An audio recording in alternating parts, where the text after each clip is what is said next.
Hi guys, and welcome to Study Project. Today we are covering International A-Levels A2 Chemistry Unit 4. The topics today are optical isomers, chiral molecules, polarized light, and racemic mixtures. So let's get into it. What is an optical isomer? This is our heading right now. So before we can answer this question, we must know what an isomer is. So an isomer is two or more compounds that have the same formula but different structural arrangements of the atoms in the molecule, and they have different properties. As you can see in the example, butane and 2-methylpropane both have a molecular formula of C4H10, but they have different structures, as you can see. But what are the main types of isomers? There are two main types of isomers. You have structural isomer and you have stereoisomer. So, for structural isomers, they usually have different IUPAC names, and IUPAC is basically the naming system for organic chemistry.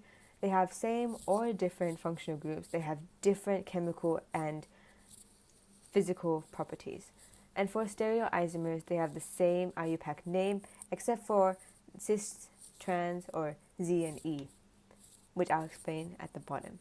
They have the same functional group, they have similar chemical and physical properties, and everything's basically the same and similar except for the atom spatial arrangement. As you can see at the bottom, we both have butene, but the difference between them is that they have cis and trans, or Z and E, in front of it. So as you can see, the methyl group is circled, and the reason for this is how we can tell that it's a trans or a cis. So if it's a cis, then they have these two priority groups basically next to each other, if you can say. And for trans, they are diagonal to each other, so opposite to each other. And this is how you name them. I recommend finding a mnemonic for this, as it would be easier to remember. So the next thing we have to know is the different types of stereoisomers. So there are two different types. We have enantiomers and we have diastereomer. But diastereomer is not in the syllabus, but I will still explain it anyways. So a diastereomer has the same molecular formula, they have the same bonding sequence, but they are not mirror images and they are non-superimposable. So as you can see in the bottom example, we have cis-butene and we have trans-butene. As you can see that with the mirror line, you can see that they are not mirror images of each other. And if you overlap them, they do not become one. So this means that they're non-superimposable. However, for enantiomers, these are two molecules that are mirror images of each other. They are non-superimposable, and they differ by the direction of rotation. So, for example, one can rotate clockwise and one can rotate anti-clockwise. And the reason why I put a plus and R and a negative and an S is because these are different ways you can say clockwise or anti-clockwise. These also have the same chemical and physical properties to each other, and they are always chiral molecules. As you can see, CW means clockwise and ACW means anti-clockwise. And these molecules are both lactic acid, but the difference between them is the rotation, so clockwise or anti-clockwise. And you can see that they have different effects. So for clockwise lactic acid, it affects the muscles, but anti-clockwise acid has an effect on milk acid. So finally, what is an optical isomer?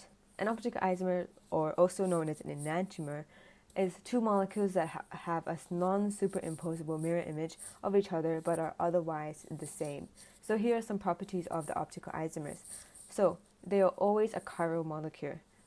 And a chiral molecule is basically a molecule that contains a carbon atom that is attached to 4 different groups. As it is attached to 4 different groups, it is a tetrahedral shape. And for those that don't remember what a tetrahedral shape is, it's basically when you have 4 bonding electron pairs and there being no lone electron pairs. And the bond angle for this is 109.5. For optical isomers, they have the same chemical and physical properties, but they differ by the effect it has on plain polarized light. For example, like the direction of rotation that it may have on plain polarized light. As you can see in the example below, this is a chiral carbon center, meaning that it's a carbon that's attached to 4 different groups. A quick question for you guys. So I want you guys to spot the optical isomers. You can pause the video to give you extra time, but I'm just going to get into answers immediately.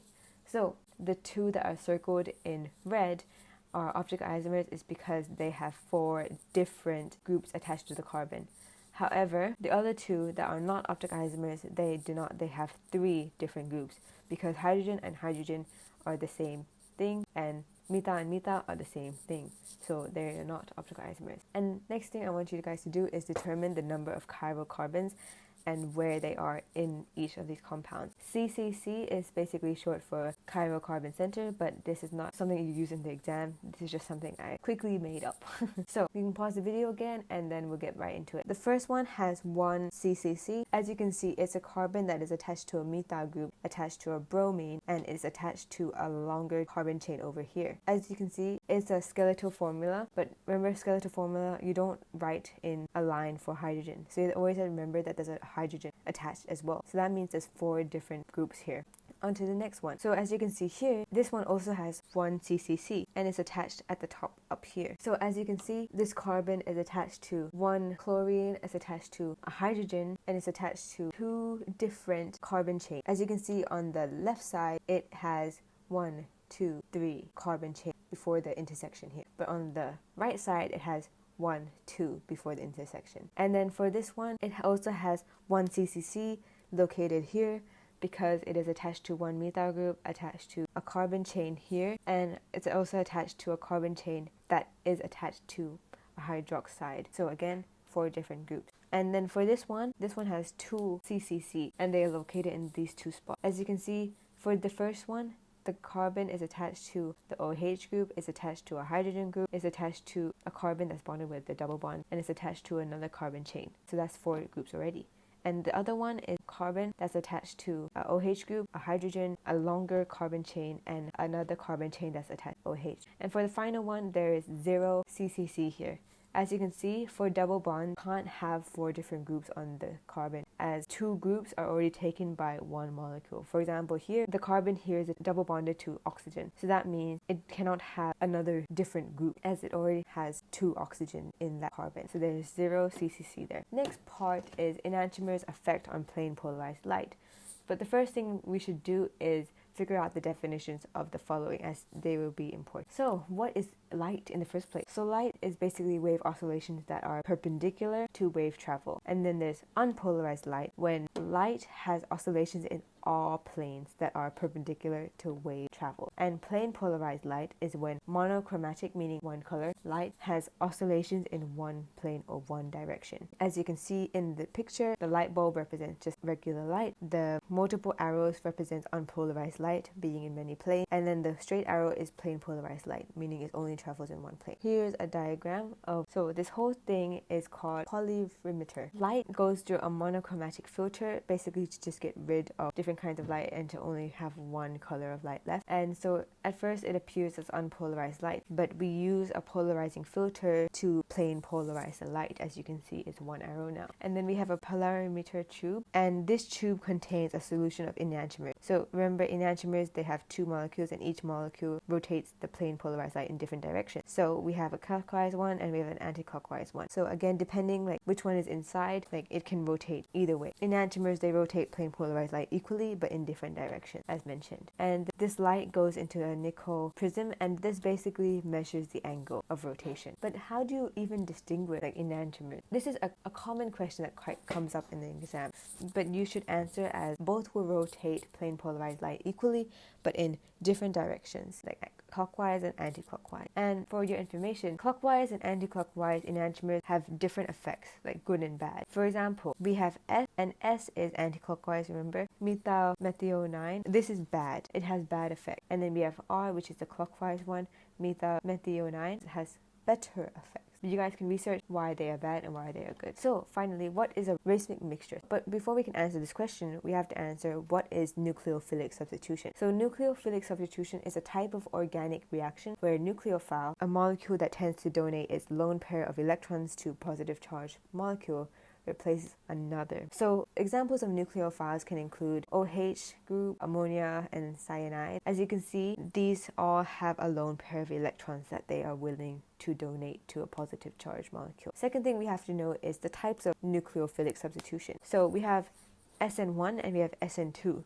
So let's talk about SN1 first. SN1 involves tertiary halogenoalkane and it has one species involved. I'll explain more with a picture, but this is just for some note. They're the first order. They come in two-step reactions and produces an intermediate. Then we have SN2. SN2 involves a primary halogenoalkane. Two species are involved and it's the second order and it's a one-step reaction and it produces a transition instead of a intermediate. What are the mechanisms of SN1 and SN2 and its effect on optical activity? So let's talk about SN2 first. As you can see in this picture, we have a carbon that's attached to X. X is not an element, it just represents any electronegative element.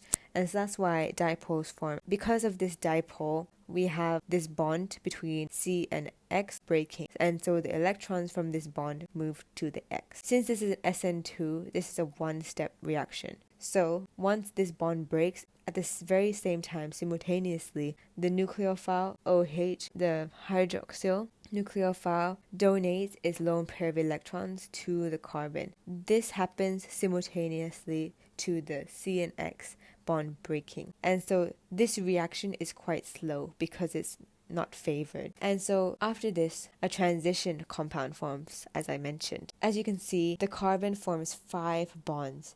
And there's dashed lines between the X and the OH because the CX one is about to break and the OH one is about to form. That's how I remember it. But because it has 5 bonds, usually carbon can only form maximum 4 bonds. It means that this transition compound is very unstable and so it breaks down nearly instantly. And this must have square brackets and it has a negative sign at the top for balancing. And then after this transition compound breaks, it forms one product due to steric hindrance. So the nucleophile can only attack from one side. And because of this product has optical activity. Keep that in mind. On to the next. So we're going to talk about SN1 now. This one's a bit more complicated. So SN1, as I said, has 2 steps. So the first step is that the C carbon and bromine bond breaks. Again, in this case, I use bromine, but in reality, it can be any electronegative element. But anything that forms dipoles, the C and the Br breaks. And so this happens in one step.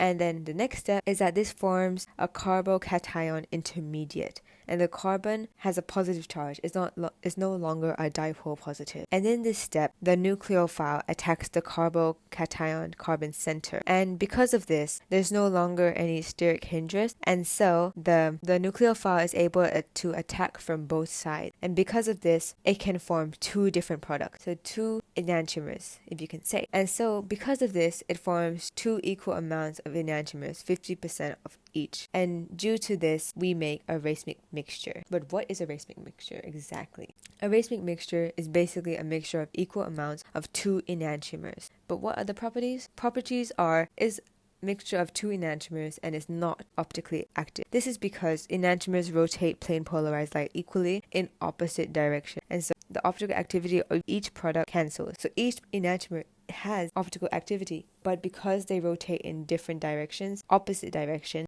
like equally, it cancels the effect of the optical activity. Now, some common exam question. Explain why the compound has no optical activity. This would be a 3-mark question. So pause the video here because I'm going to get right into the answer. So, it is not optically active because a racemic mixture forms due to carbocation intermediate having a planar structure about the reaction site, meaning the nucleophile can attack from either side due to there being enough space, resulting in equal amounts of the enantiomers forming. Thus, racemic mixture forms. And so, no optical activity, basically. So, this question comes up a lot. Just be careful of what compound they use, but this is basically the format of how to answer this question. Thank you for watching and stay tuned for the next videos. Thank you.